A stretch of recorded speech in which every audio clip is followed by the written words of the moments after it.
चाय गरम, राहुल नीति में दम। चर्चा की शुरुआत करते हैं। प्रियंका जी, आप सवालों के जवाब दीजिए जो वो कह रही हैं। अपराजिता जी का कहना है कि जब संचार मंत्री जवाब दे रहे थे संसद में, तब तो उनका पर्चा फाड़ दिया टीएमसी के सांसद ने।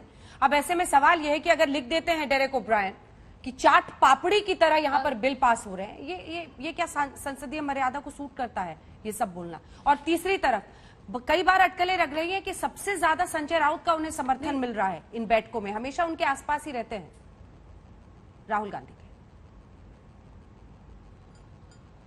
अब वो मैं इस पे टिप्पणी नहीं देना चाहूंगी कि कौन आसपास बैठे रहते हैं नहीं बैठते हैं, पर मैं ये जरूर कहना चाहूंगी, मैं भारतीय जनता पार्टी के प्रवक्ता से आर्ग्यू कर सकती हूँ, मैं सरकार से आर्ग्यू कर सकती हूँ, पर मैं इजरायल के एनएसओ स्पाईवेयर बेचने वाले स्पोक्स पर्सन के लिए से नहीं कर सकती हूँ बातचीत। खास करके इसलिए क्योंकि जो आईटी मिनिस्टर ने लोकसभा में कहा था वो स्टेटमेंट दिया था, वो डिस्कशन नहीं था, कोई डिबेट नहीं था। उन्होंने आकर स्टेटमेंट वो पढ़ा जो एनएसओ ने दिया था। अब मैडम भी यहाँ पे जो बोल रही हैं वो जो एनएसओ की बात है वो एनएसओ की बात रख रही हैं, पर सच्चाई ये है इजरायल सरकार ने खुद ने एक इंटरमिनिस्टेरियल ग्रुप बनाया, उन्होंने एनएसओ के ऑफिसेज में छापे मारे।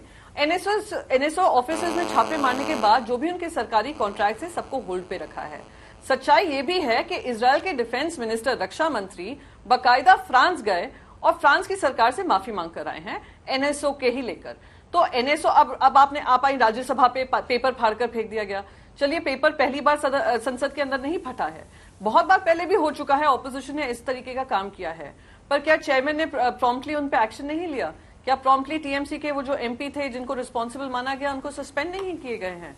तो सस्पेंशन हुआ है, कहीं अगर रूल का उल्लंघन हुआ है उन्होंने भी उसको रिस्पेक्ट किया है, पर आप चर्चा ना करें, आप सिर्फ एक स्टेटमेंट पढ़ दें, वो भी as a spokesperson of NSO, वो स्वीकार्य नहीं है। और क्रॉस क्वेश्चनिंग तो होगी, अगर सत्ता पक्ष अपनी बात रखेगा तो विपक्ष को भी सवाल पूछने का पूरा अधिकार है। यही सच्चाई है और यही सत्य है और यही तथ्य है, ये सरकार को जानना जरूरी है, इससे नहीं भाग सकते हैं। ये बार बार पेपर का हवाला देकर बोल देते हैं, ये पहली बार नहीं हुआ। अंजना जी, आप भी जानती हैं, हम भी जानते हैं, पर पहली बार जरूर हुआ है कि एक एमपी को सस्पेंड कर दिया गया इस मुद्दे को लेकर। ठीक है, जो भी रूल्स हैं अप्लाई करने चाहिए, पर ये लोग अपनी जिम्मेदारी से भाग नहीं सकते। एनएसओ की बात अंतिम सत्य कैसे हो सकती है? जांच का क्या तात्पर्य फिर किसी भी मुद्दे में? अपराजिता जी, सॉरी, अपराजिता जी से पूछ रही हूँ। अपराजिता जी, जांच का तात्पर्य एनएसओ की बात जो आप कह रही हैं या संचार मंत्री कह रहे हैं, वो अंतिम सत्य है? देखिए, मैंने कहा सुप्रीम कोर्ट में केस है, सुप्रीम कोर्ट के फैसले के लिए हम सब इंतजार करें, पहली बात। दूसरी बात, जो केंद्र सरकार ने अपने वक्तव्य रखे, मैं आपको बता दूं, जिस दिन राज्यसभा में वो कागज फाड़े गए थे, उसके बाद अगर फाड़े नहीं जाते तो उसके बाद राज्यसभा में निश्चित तौर पर चर्चा की जाती, लेकिन इन्होंने वो होने नहीं दिया। और मैं आपको कह दूं कि लोकतंत्र में सबका अधिकार है अपनी बातों को रखने का, विरोध करने का, लेकिन विरोध की भी एक मर्यादा होती है।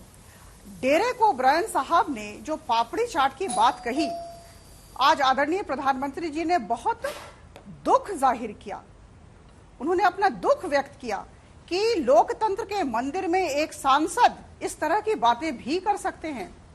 देखिए, जहां तक पेगासस की बात है, मैं कह दूं कि जो केंद्र सरकार का वक्तव्य था उसके दो भाग थे। एक तो एनएसओ का स्टेटमेंट था और मुझे लगता है कि केंद्र सरकार ने सही किया, एनएसओ के स्टेटमेंट को रखा। अगर अपना स्टेटमेंट रखते तो इन्हें दुख होता और विश्वास नहीं होता, आशंकाओं से भरे रहते। दूसरा भाग उनका था कि ऐसा नहीं है कि इंटरसेप्शन ऑफ इलेक्ट्रॉनिक कम्युनिकेशन नहीं होता है, lawful interception of electronic communication is allowed, राष्ट्रीय सुरक्षा के लिए किया जाता है, लेकिन उसके कायदे कानून है, यह भी केंद्र सरकार के मंत्री के वक्तव्य में था, उनके स्टेटमेंट में था। और मैं आपको बता दूं, section 69 of IT rules IT act 2000 और section 52 of Indian telegraph act 1885 के अंतर्गत, और यहां आईटी रूल्स 2009 भी है, इनके अंतर्गत lawful interception of electronic communication होता है, ये अलग बात है। और उसमें जो कैबिनेट सचिव होते हैं, जो राज्य के मुख्य शासन सचिव होते हैं, उनकी भूमिका होती है, उनकी अनुमति के बिना इस तरह का इंटरसेप्शन हो ही नहीं सकता है। ठीक है, एक छोटा सा रिस्पॉन्स प्रियंका जी, उसके बाद मैं आ रही हूं। बात रखी और इसके बाद जैसा कि मैंने कहा कि प्रमाण लाएं। अगर प्रमाण सही है जी, इस तो पे हम मैं भी बोलना निश्चित चाहूंगा। तौर पर आ रही हूं बातचीत सर। करने के लिए राजी हैं। जैसा कि प्रधानमंत्री जी ने कहा, उन्होंने आमंत्रित किया है सारे सांसदों को तीखेदार और धारदार प्रश्न करें, पहले अरे, ही उन्होंने कहा। और हम हर एक मुद्दे पर चर्चा करने के लिए तैयार हैं, लेकिन तथ्य, तर्क और प्रमाण के साथ आए। तथ्य, तर्क और प्रमाण के साथ आए। जल्दी से प्रियंका जी, छोटा सा जवाब, फिर मैं गौरव जी आपके पास आ रही हूं। प्रधानमंत्री जी को ठेस पहुंची तो उसके लिए विपक्ष जिम्मेदार है। जनता को जो ठेस पहुंची उसके लिए कोई जिम्मेदार नहीं है, उसके लिए कोई सिस्टम जिम्मेदार है जिसमें प्रधानमंत्री मोदी जी का कोई लेना देना नहीं है। क्या बात रख रही है ये सामने? कहती है अच्छा हुआ एनएसओ का स्टेटमेंट पढ़ा, अपना स्टेटमेंट नहीं पढ़ा। यानी सरकार की कोई जवाबदेही नहीं है। एनएसओ अगली बार पाकिस्तान अपना स्टेटमेंट दे देगा, ये यहां से पढ़ लेंगी, चाइना का स्टेटमेंट आ जाएगा, डिफेंस मिनिस्टर पढ़ लेंगे। ये क्या तर्क हुआ? Last but not the least, मैं बस एक चीज यहां पर कहूंगी। जुवेनाइल जस्टिस बिल है, marine aid to navigation bill है, आपका बैंक्रप्सी कोड बिल है, सब कुछ पास हो गया बगैर विपक्ष की राय सुने, बगैर विपक्ष को मौका दिए। उसको आप क्या कहेंगी? ये आप डेमोक्रेसी को कहेंगे कि डेमोक्रेसी लागू हो रही है, या डेमोक्रेसी का हनन हो रहा है? पार्लियामेंट को इन्होंने कहा मंदिर समान है, प्रजातंत्र का मंदिर कहा था प्रधानमंत्री मोदी जी ने। आप मंदिर को ही डिसरिस्पेक्ट कर रहे हैं और यहां पे आकर हवाला दे रहे हैं कि प्रधानमंत्री जी को ठेस पहुंची।